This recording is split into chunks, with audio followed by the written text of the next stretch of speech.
கொத்தவரங்காய் பொரியல் செய்வது எப்படின்னு பார்க்கலாம். கொத்தவரங்காய் பொரியலுக்கு கொத்தவரங்காய் 1/2 கிலோ, வெங்காயம் பொடிசாக நறுக்குனது 4, தேங்காய் பத்தை, பூண்டு. இதோட 4 மிளகாய் கிள்ளி வச்சுருக்கேன். அந்த 4 மிளகாவை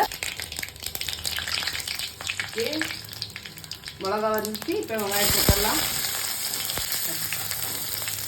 வெங்காயம் நல்லா வதங்கிடுச்சு. 1/4 ஸ்பூன் மஞ்சத்தூள் போட்டு கிளறிட்டு இடித்து வச்ச பூண்டை போட்டு கிளறலாம். பூண்டு பச்சை வாசனை நல்லா போயிடுச்சு. இப்போ கொத்தவரங்காய் போட்டு நல்லா கிளறிக்கலாம். இது வந்து ஒரு ஸ்பூன் இருக்கும். கல் உப்பு தான் நாங்கள் யூஸ் பண்ணுவோம். அதனால கல் உப்பு நல்லா வதக்கியாச்சு. இப்போ 1.5 கிளாஸ் தண்ணி ஊற்றிடலாம்.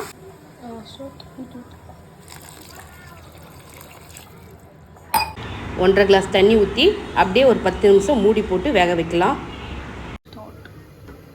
ஓகே, வெந்துடுச்சு. இன்னும் ஒரு செகண்டில் காய் வெந்துடும். ஓகே, தேங்காய்